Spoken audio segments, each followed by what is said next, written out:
प्रिय विद्यार्थियों, आज के कक्षा में हम महान दार्शनिक कौटिल्य विष्णुगुप्त के मंडल सिद्धांत के बारे में जानने का प्रयत्न कर रहे हैं।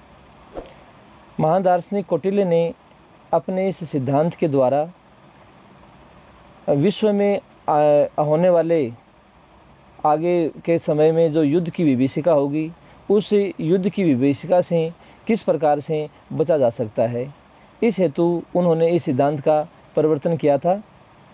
इस सिद्धांत में उन्होंने जिस प्रथम शासक की कल्पना की है वो है विजिगीषु। विजिगीषु का शाब्दिक अर्थ है विजय रखने की अभिलाषा रखने वाला शासक। यह वह शासक होता है जो साम्राज्यवादी प्रवृत्ति का होता है। महान दार्शनिक कौटिल्य ने अपने कथन के माध्यम से यह भी सिद्ध किया था कि जो प्राप्त नहीं है अर्थात जो अप्राप्य है उसे प्राप्त करें, प्राप्त की रक्षा करें और लगातार उसमें अभिवृद्धि करते रहें। तो ये जो विजिगीषु है, विजिगीषु का जो प्रमुख कार्य है वो यही रहता है। जिस प्रकार से विश्व में वर्तमान समय में जो राष्ट्रों की स्थिति है, राष्ट्र किस प्रकार से बसे हुए हैं, इसलिए उन्होंने क्रमशः अपने एक सिद्धांत का परिवर्तन किया। इसमें उन्होंने कुल 12 राज्यों का वर्णन किया है। विजिगीषु और ये भी हम जानते हैं एक व्यवहारिक सिद्धांत है कि जिन व्यक्तियों की जो कृषि करते हैं, जिनके खेत हैं और उनकी जो सीमाएं लगती हैं, तो उनके कौटिल्य मानता है कि एक व्यवहारिक सत्य भी है कि उनकी कभी भी उनमें कभी भी मित्रता का संबंध है वो स्थापित नहीं हो सकता, उनमें शत्रुता का भाव होता है।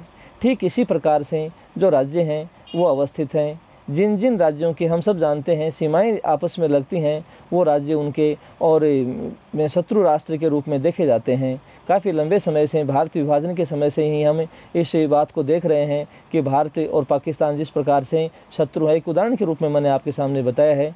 तो ये जितने भी राष्ट्र हैं वो जिनकी सीमाएँ लगती हैं, कौटिल्य यही मानता है कि वो उनके शत्रु राष्ट्र होते हैं। इसी क्रम में उन्होंने जिस बात को देखा है, दूसरे नंबर पर जिस राज्य की उन्होंने विवेचना की है वो होता है अरि। अरि का तात्पर्य शत्रु से है और यह हमेशा शासक को प्रभावित करता है। वो जो भी नीति निर्माण करता है, जो भी वह कोई कार्य करने का प्रयत्न करता है, उसमें रुकावट डालने का कार्य करता है और हमेशा जो शासक है, जो विजिगीषु है, उसको परेशान करने का प्रयत्न करता है और हमेशा युद्ध की संभावनाएं उसके साथ में बनी रहती हैं। फिर इससे ठीक आगे का जो राज्य को जो कौटिल्य ने बताया है वो है मित्र। मित्र का कार्य होता है हमेशा जो शासक है, विजिगीषु है, उसकी सहायता प्रदान करना। भविष्य में जो समस्याएं उसके सामने आने वाली हैं, आगामी समय में जो समस्याएं आने वाली हैं, उन समस्याओं का निवारण करना। और जैसा हम जानते हैं मित्र वही है जो विपत्ति के समय में काम आता है। ठीक इसी प्रकार से अगला शासक है वो जो कल्पना की गई है, जो उसने बताया है वो है अरि मित्र, दुश्मन का मित्र।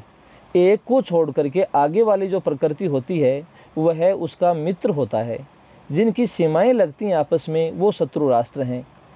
ये हमेशा अरि मित्र हमेशा किसका साथ देगा? ये हमेशा और अपने जो दुश्मन शासक है उनका साथ देगा, क्योंकि वो किसका साथ है, वो किसका मित्र है, वो अरि का मित्र है, तो हमेशा वह अरि की सहायता करेगा।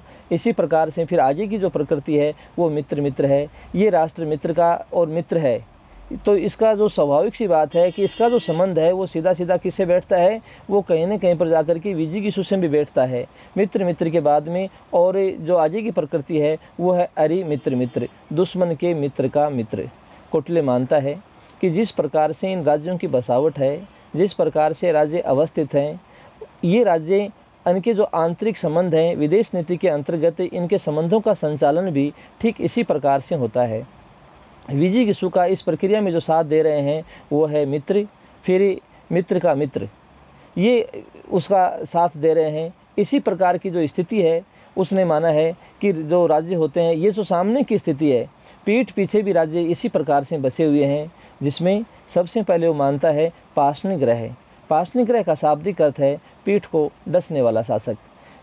ऐसे समय में ये उसी मौके की तलाश में रहते हैं कि जैसे ही अरि आक्रमण करता है, विजिगीषु पर आक्रमण करता है, ठीक इसी समय जो आक्रमण की स्थिति है ये पार्ष्णिग्रह पीछे से आक्रमण कर देता है। ये भी शत्रु का कार्य करता है, शत्रु है पीठ पीछे का शत्रु है, तो ये हमेशा युद्ध का वातावरण और विजिगीषु जो भी अपनी प्रगति करना चाहेगा उसमें रुकावट, उसमें बाधा डालने का कार्य इसके द्वारा किया जाता है। फिर पाशनिग्रह के बाद में पीठ पीछे की जो स्थिति है उस पर बसा हुआ जो शासक जो राज्य है वो कौन सा हो गया, वो हो गया आक्रांदा। आक्रांदा का अभिप्राय है खुशियाँ देने वाला। तो जो सामने की स्थिति है उसमें जो कार्य मित्र के हैं, हमेशा सहायता प्रदान करना, विपत्ति के समय काम आने वाला, तो ठीक इसी प्रकार का कार्य है वो पाशनिग्रह के आक्रांदा के द्वारा किया जाता है। फिर पाशनिग्रह सार, ये है पीठ पीछे का जो दुश्मन है उसका मित्र है। तो जब कभी पीठ पीछे के दुश्मन को सहायता महसूस होती है कि उसे सहायता ली जाए और विजिगीषु को प्रभावित किया जाए, तो ऐसे समय यह है पाशनिग्रह सार से और सहायता लेकर के और विजिगीषु पर चढ़ाई कर देता है, उस पर आक्रमण कर देता है। इसी प्रकार से जो आगे का जो शासक है वह है आक्रांदा सार। ये जो मित्र का पीठ पीछे का जो मित्र है उसका मित्र का मित्र है। और इस प्रकार से जो राज्य जो बसे हुए हैं, ये 10 राज्य या 10 प्रकृतियों की बात कौटिल्य ने मानी है। ये 10 राज्य इस प्रकार से व्यवस्थित हैं। तो सबसे पहले जो चर्चा हमने की है विजिगीषु। विजिगीषु के बाद में जो शासक जो राज्य है वो है अरि। अरि के बाद में फिर मित्र, फिर अरिमित्र, फिर मित्र मित्र, और फिर अंत में सामने की जो स्थिति है वो है अरि मित्र मित्र। अब आगे का क्रम कौटिल्य ने इसीलिए निर्धारित नहीं किया गया था क्योंकि इसके द्वारा जो समीकरण बैठता है, जो राज्यों की जो स्थिति बनती है, वो फिर बहुत अधिक दूर का संबंध स्थापित हो जाता है। राज्य आगे भी बसे हुए हैं लेकिन उनका जो संबंध है वो विजिगीषु से धीरे धीरे धीरे धीरे बहुत दूर तक पहुंच जाता है। ठीक इसी प्रकार से हमने देखा जो पीठ पीछे की स्थिति है वो भी इसी प्रकार की है। पाशनिग्रह है, आक्रांदा है, पाशनिग्रह सार है, आक्रांदा सार है। पीठ पीछे की स्थिति का उन्होंने केवल इतने ही राज्यों की उन्होंने विवेचना की। इसके अलावा हम कह सकते हैं कि उन्होंने अपने मंडल सिद्धांत में 2 राज्यों की और विवेचना की है। एक राज्य हम कह सकते हैं मध्यम होते हैं और दूसरे उदासीन होते हैं। मध्यम राज्य वो होते हैं जो हम कह सकते हैं कि कौटिल्य ने जिस प्रकार से माना है कि वो मित्र की भी सहायता करते हैं और शत्रु की भी सहायता करते हैं, मध्यस्थता कार्य करते हैं। और इसी प्रकार से जो अंतिम प्रकृति के रूप में उन्होंने उदासीन राज्यों की विवेचना की है। इनको किसी प्रकार से न तो देखो मित्र से किसी प्रकार का वास्ता होता है न शत्रु से, और फलस्वरूप जब इन पर कभी आक्रमण होता है तो इनका जो अस्तित्व है वो प्राय समाप्त हो जाता है।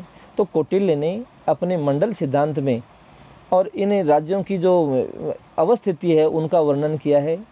और इस सिद्धांत के माध्यम से उन्होंने जो बात सिद्ध करने का प्रयत्न किया, जो समझाने का प्रयास किया है, वो वास्तव में यही है कि आने वाले समय में, वर्तमान समय में देखो एक सिद्धांत चला हुआ है राजनीति विज्ञान में, आप लोगों ने पढ़ा भी होगा, जिसे कहते हैं हम शक्ति संतुलन का सिद्धांत।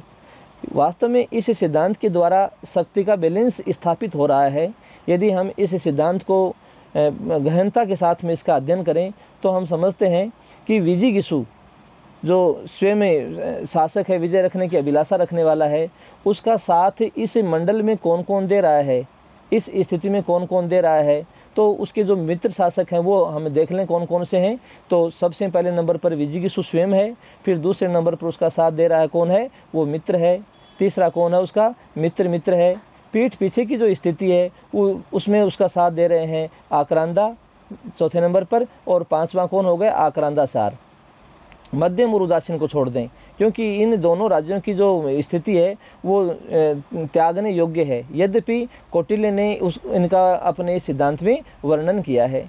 तो पीठ पीछे की स्थिति में केवल 2 शासक, जो 2 राज्य विजिगीषु का साथ दे रहे हैं, वो कौन से हो गए, एक तो आक्रांदा हो गया, एक आक्रांदा सार। तो 5 राज्य इस प्रकार के हैं जिन्हें हमें मित्र राज्यों में सम्मिलित कर सकते हैं। ठीक इसी प्रकार से जो दुश्मन शासक हैं, हम अरि से प्रारंभ करें, अरि 1, फिर अरि के बाद में साथ दे रहा है अरि का अरि मित्र, फिर तीसरा है अरि मित्र मित्र, 3 हो गए। पीठ पीछे की स्थिति में पाशनिग्रह है चौथे नंबर पर और पाशनिग्रह सार 5।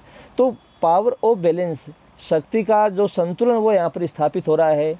कौटिल्य को ये आभास था कि युद्ध की विभीषिका बड़ी भयावह होगी, तो उस युद्ध को किस प्रकार से टाला जा सकता है, शक्ति हमेशा बैलेंस में रहेगी, इसलिए उन्होंने अपने सिद्धांत का और निर्माण किया था। अब हमारे सामने जो तथ्य है वो ये है कि कौटिल्य के मंडल सिद्धांत में जो प्रकृतियाँ हैं वो 12 प्रकृतियाँ हैं।